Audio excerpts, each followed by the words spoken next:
Hi guys, welcome to my channel. ఇవేంటా అనుకుంటున్నారా? ఇవేంటో కాదండి, ఇవి బిస్కెట్స్. మనకు అంగన్వాడీలో ఇచ్చే బాలామృతంతో చేసినటువంటి బిస్కెట్స్ అండి. చిన్నపిల్లలు మనం బాలామృతాన్ని పెడితే అస్సలు తినరు కదండి. అదే ఒకసారి ఇలా బిస్కెట్స్ లాగా ట్రై చేసి ఇవ్వండి, తప్పకుండా చాలా ఇష్టంగా తింటారు. వీడియో చివరి వరకు చూసి తప్పకుండా మీరు కూడా ఒకసారి ట్రై చేయండి. టేస్ట్ అయితే చాలా బాగుంటాయి. ఇంకా ప్రాసెస్లోకి వెళ్ళిపోదాం. ఈ బిస్కెట్స్ చేయడానికి మనకు కావాల్సిన మెయిన్ ఇంగ్రీడియంట్ బాలామృతం అండి. ఇక్కడ నేనైతే 3 కప్స్ బాలామృతంతో బిస్కెట్స్ ఎలా చేయాలో చూపిస్తాను, చూడండి.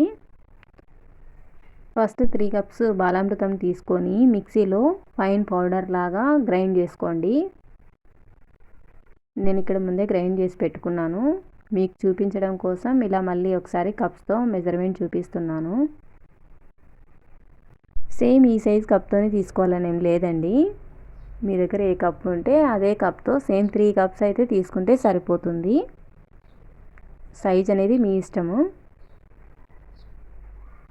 నేను ఇక్కడ నా దగ్గర ఉన్న కప్తో 3 కప్స్ అయితే తీసుకుంటున్నాను. చూడండి, ఇలా 3 కప్స్ అయితే తీసుకున్నాను కదా. ఇప్పుడు ఇందులోకి ఇదే కప్తో 1 కప్ వరకు గోధుమ పిండి తీసుకోవాలి. చూడండి,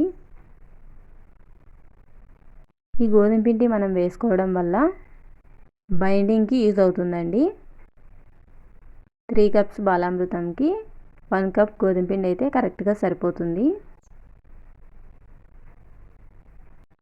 ఇలా 1 కప్ గోధుమ పిండి వేసుకున్న తర్వాత బాలామృతం పిండిని గోధుమ పిండిని బాగా కలిసేలాగా కలుపుకోండి. వీడియోలో చూపిస్తున్న విధంగా రెండు బాగా కలిసేలాగా మిక్స్ చేసుకోండి. ఈ విధంగా మిక్స్ చేసుకున్న తర్వాత ఇందులో ఒక చిటికెడు సాల్ట్, ఇంకా అలాగే ఒక చిటికెడు వంట సోడాను వేసుకోండి.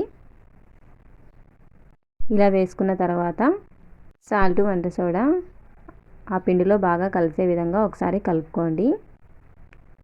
ఈ విధంగా కలుపుకున్న తర్వాత ఇందులో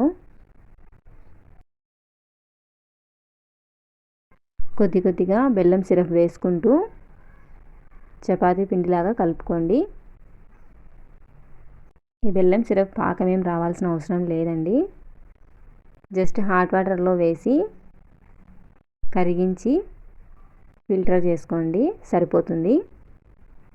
ఈ విధంగా బెల్లం సిరప్ని వేసుకోవడం వల్ల బిస్కెట్స్ అయితే స్వీట్గా వస్తాయి. నార్మల్ వాటర్ అయితే వేసుకోకూడదండి. ఇలా సిరప్ని కొద్ది కొద్దిగా చూసుకుంటూ వేసుకొని కలుపుకోండి. సిరప్ అంతా పిండిలో బాగా కలిసేలాగా కలుపుకోండి. ఈ పిండిని మరీ గట్టిగా కలుపుకోకూడదు, అలాగని మరీ లూజ్గా కూడా కలుపుకోకూడదు. గట్టిగా కలుపుకున్నా లూజ్గా కలుపుకున్నా బిస్కెట్స్ అయితే పర్ఫెక్ట్గా రావండి. కాబట్టి కలుపుకునేటప్పుడే జాగ్రత్తగా చూసుకుంటూ కలుపుకోండి. పిండిని కలుపుకునేటప్పుడు లంప్స్ లేకుండా చూసుకోండి. ఈ విధంగా పిండి మొత్తం చపాతీ ముద్దలా వచ్చే వరకు ప్రెజర్ ఇస్తూ కలుపుకోవాలి. లేదంటే పిండి మొత్తం పొడి పొడిగా రాలిపోతుందండి. ఇంకా ఈ విధంగా కలుపుకున్న పిండి మొత్తాన్ని ఇలా 4 ఈక్వల్ పార్ట్స్గా డివైడ్ చేసుకోండి. డివైడ్ చేసుకున్న ఈ 4 పార్ట్స్ని ఇప్పుడు పక్కన పెట్టుకొని ఒక చపాతీ బండను తీసుకొని ఆ చపాతీ బండపై మనం కొద్ది కొద్దిగా చపాతీ పిండిని చల్లుకుంటూ ఒక్కొక్క పిండి ముద్దను తీసుకొని చపాతీ కర్రతో రుద్దుకోవాలండి. మరీ పలచగా రుద్దుకోకూడదండి, అలానే మరీ మందంగా కూడా రుద్దుకోకూడదు.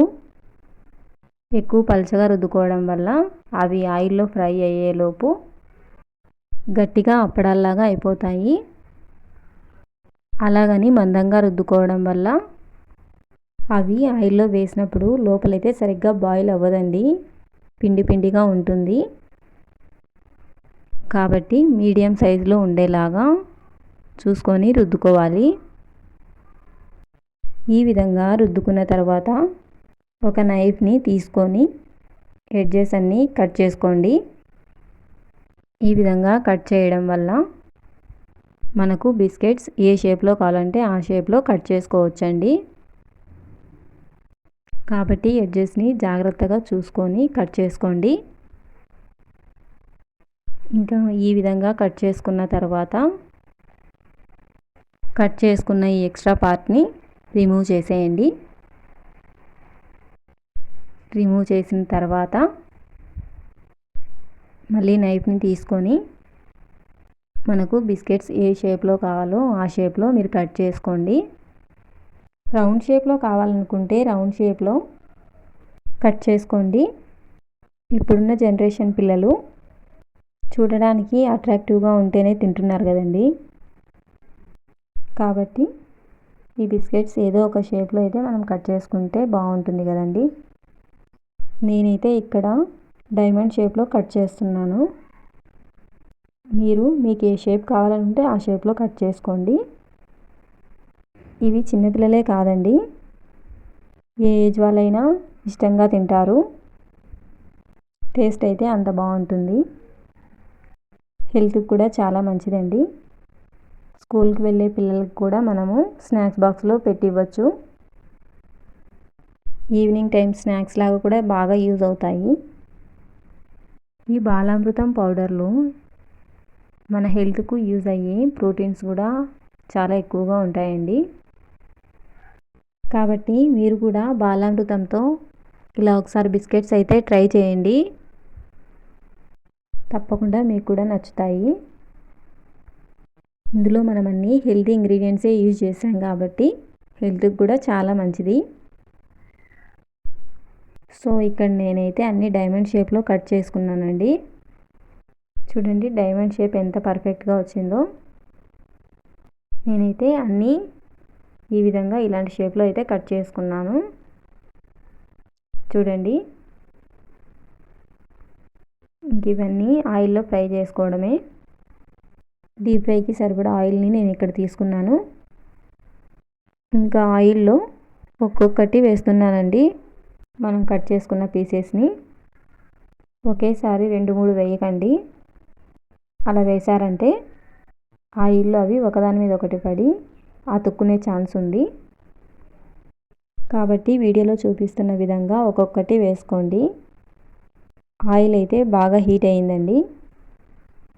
ఒక్కొక్కటి వేయగానే పైకి వచ్చేస్తున్నాయి కదా. ఈ బిస్కెట్స్ని మీరు మీడియం ఫ్లేమ్ మీద పెట్టుకొని ఫ్రై చేసుకోండి. హై ఫ్లేమ్ మీద పెట్టుకొని ఫ్రై చేశారంటే మాడిపోతాయండి. కాబట్టి ఫ్లేమ్ని మీడియంలోనే పెట్టుకోవాలి. అప్పుడే ఇవి పర్ఫెక్ట్గా ఫ్రై అవుతాయండి. ఆయిల్లో కొంచెం గ్యాప్ ఉండేలాగే చూసుకోండి. మరి కట్ చేసుకున్న పీసెస్ని ఫుల్గా వేశారంటే అవి మనం గరిటెతో టర్న్ చేసుకునేటప్పుడు విరిగిపోతాయండి. అందువల్ల మనం వేసుకునేటప్పుడే కొంచెం తక్కువ క్వాంటిటీలో వేసుకుంటే బాగుంటుంది. ఇంక ఇక్కడ ఫ్రై అయిపోయాయి. మనకు ఈ విధంగా ఈ కలర్ వస్తే సరిపోతుందండి. ఎందుకంటే ఇవి చల్లారిన తర్వాత ఇంకా కొంచెం కలర్ అయితే చేంజ్ అవుతాయి. సో మనం ఈ కలర్లోకి రాగానే ఆయిల్లో నుంచి తీసేయచ్చండి. చూసారు కదా ఎంత పర్ఫెక్ట్గా వచ్చాయో. నేను తీసుకున్న 3 కప్స్ బాలామృతం పౌడర్కి నాకైతే ఇన్ని అయ్యాయండి. వీడియో అయితే ఇంతే. మీకు నచ్చిందని అనుకుంటున్నాను. నచ్చింటే లైక్ చేయండి, షేర్ చేయండి, మన ఛానల్ని సబ్స్క్రైబ్ చేసుకోండి. Bye guys.